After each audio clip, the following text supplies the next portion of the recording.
Sir, योग करने से मन में आने वाले दुष्विचार पे नियंत्रण पाया जा सकता है? योग इज पावर। योग करने से ही सब कुछ होगा।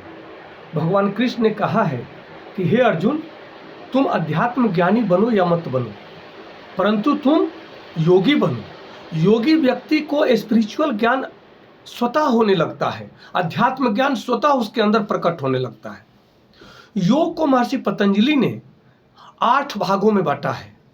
महर्षि पतंजलि लिखते हैं कि अथ योगः अनुशासनम, अर्थात योग करने से पहले मनुष्य को अनुशासन में रहना सीखना अति आवश्यक है। उसके बाद उन्होंने कहा कि योग चित्तवृत्ति निरोध, अर्थात विकार की चित्तवृत्तियों का निरोध करना ही योग है। क्योंकि एक स्वस्थ मनुष्य के अंदर मस्तिष्क में 24 घंटे में 60,000 विचार आते हैं। वो सब अन्यत्र अननेसेसरी होते हैं, और वही विचार की जब संख्या बढ़ने लगती है, ये प्रवृत्ति बढ़ने लगती है, तो मनुष्य मानसिक रोगी हो जाता है। इसलिए मन को संतुलित करने का सबसे बड़ा उपाय है प्राणायाम। महर्षि पतंजलि कहते हैं कि दुष्ट विचारों को दूर करने के लिए सद्विचारों का आगमन होना चाहिए। उसके लिए जब तक हम अपने मन और चरित्र में शुद्ध विचारों का धारण नहीं करेंगे, तब तक यह संभव नहीं है। महर्षि पतंजलि 8 अंगों का जो विवरण देते हैं, कहते हैं कि योग 8 अंग जो है वह है यम, नियम, आसन, प्राणायाम, प्रत्याहार, धारणा, ध्यान, समाधि। इन्होंने 5 जो योग का अंग है, यम, नियम, आसन, प्राणायाम, प्रत्याहार, ये बहिरंग योग है। ये जो 5 योग है, इसको उन्होंने कहा है ये बहिरंग योग है। और धारणा, ध्यान, समाधि, यह अंतरंग योग है। तो मनुष्य को सबसे पहले हम यम से शुरू करते हैं, क्योंकि योग का पहला सीढ़ी है यम।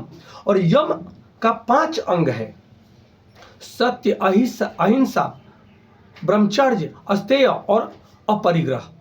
अर्थात सत्य ही बोलना, सत्य ही सोचना और सत्य ही कर्म करना, ब्रह्मचर्य का पालन करना, अस्तेय अर्थात चोरी करने की प्रवृत्ति न होना, अपरिग्रह एक्स्ट्रा वस्तुओं का इकट्ठा करने का, संचय करने का प्रवृत्ति न होना। ये हमारे अंदर जब इन प्रवृत्तियों का भाव आ जाता है, जब हम सत्य में अवस्थित होने लगते हैं, तो दुष्विचार अपने आप स्वतः ही मस्तिष्क से दूर चले जाते हैं। आदमी स्वयं हमेशा सत्य विचारों में, सत्कर्मों में और सत्याचरण में ही लिप्त रहता है, पूरी तरह से मग्न रहता है। ईश्वर की कृपा होने लगती है, फिर ब्रह्मांडीय शक्ति की कृपा होने लगती है। व्यक्ति तब आगे योग में अग्रसर होता है, और इतना साधन जो कर ले तो वह योगी का योग स्वतः फलीभूत होगा। अन्यथा आप कितना भी योग कर लें और आपके मन में दुष्विचार है, कुटिल विचार है, अगर इसको दूर नहीं करते हैं, कुटिल व्यवहार करते हैं, अधर्म करते हैं, आपका कितना भी प्राणायाम कर लें, योग कर लें, कितना भी प्रकार से कर लें, वो फलीभूत नहीं होना है। वह योग आपके लिए रोग बन जाएगा। नमस्कार, धन्यवाद।